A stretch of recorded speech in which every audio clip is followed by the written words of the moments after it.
Nothing is impossible, they say, but why? Why is it impossible for someone like me, 19 years old, to make a living just off by reselling sneakers? It all happened a week before our spring break. Tuesday night, just when I was about to cut my friend's Ben's hair in my door, my best friend Hugo ran into my room screaming, "I know someone who's selling hundreds of the new Yeezys. Do we want to do this business with him or not?" So within the next 15 minutes, we gathered $37,000 and decided to buy 30 pairs of Yeezys. For those of you who don't know the brand Yeezys, it's a brand that Kanye West collabed with Adidas. And because of their limited stock of their shoes, it made their resale value super high.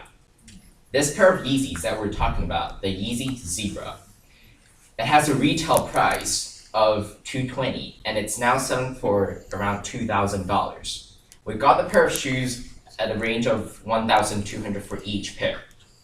For this pair of shoes, it's named as the hardest to get and most limited sneakers ever in history. It is because for the entire world, there's only 7,000 pairs of them.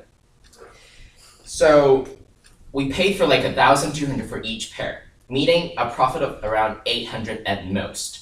It is a deal of $24,000 in total that we're talking about, if everything goes to plan. But let me clarify, this is not a process for the faint-hearted. Wednesday morning, our friend called. He would like to have $65 extra for each pair of shoes to have the size that we would like.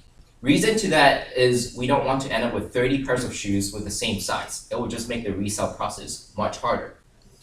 So we paid $65 each. I told the team I'll cover for the extra, as Hugo and Ben, they already transferred the money to my bank. And Wednesday night, another call. They would like to have $37,000 in cash. So I Googled all the Bank of America around me to see where I could withdraw all that cash at once. Thursday morning, I woke up at 8. I drove all the way to Malibu, the First Bank of America, asking to withdraw $37,000 in cash. They told me the maximum withdrawal rate for each branch is only $10,000, and the quickest way to get $37,000 in total in cash by Friday 12 p.m. is to go to a different branch and ask for $10,000 each. So I went to Point Dume, Malibu, Santa Monica, and Beverly Hills. Each secured $10,000. So usually for wire transfer, it takes around a day and a half to really process into your bank. By Thursday, I only have $17,000 in my bank account. So I went to Beverly Hills, withdraw $17,000 in cash. You might say I was naive and I was stupid, which I gotta admit I was. I did think $17,000 in cash will be fairly light. It was not. When I was holding $17,000 in cash, I can feel the heaviness of it. Not just some money physically, but the danger and the responsibility that comes along with it. I was scared and I was paranoid. Because with $17,000, you can rent a decent apartment in Beverly Hills, you can buy a new car, you can even rent a private jet for vacation.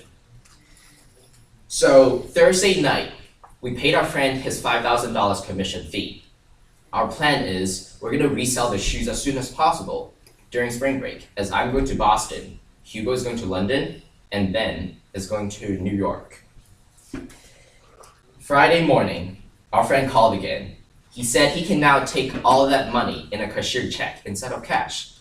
So I drove to Malibu, Bank of America again, deposit $12,000 in cash into my bank account and withdraw a $32,000 cashier check with me. But another news that came along was that we can no longer get the shoes on Friday, which is the day before it release, because bigger companies who bought hundreds of them get to take their order first. And for us, who only bought 30 pairs of them, we'll have to take the order after them, meaning we can only get our shoes on Monday as soon as possible. There's a major problem with that.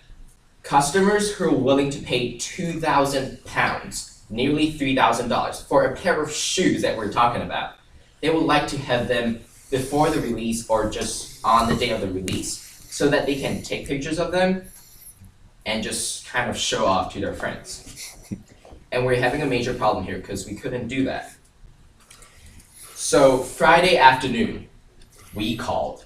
We decided to cut the deal because they're just too high of a risk for us to leave the shoes here for a week without being able to resell them. The shoes, we don't know how much the value is going to drop or rise after the excitement of all the people. So we decided we're going to cut this deal and we're going to form a new deal with the dealer next time. Because for Yeezys, this brand, it's a brand that keeps having new shoes. So Friday afternoon, I deposit all $32,000 back to my Bank of America account. We were no longer paranoid, we were no longer stressed. Even though we cut the deal, we told the dealer and formed like a great relationship with him, saying that next time we're gonna have another deal with you. Meaning, we can make more profit and we know this business is possible. Nothing is impossible, they say, but why? Because with your very own belief and passion in something that you love doing, even the word impossible will spell I'm possible for you. Thank you.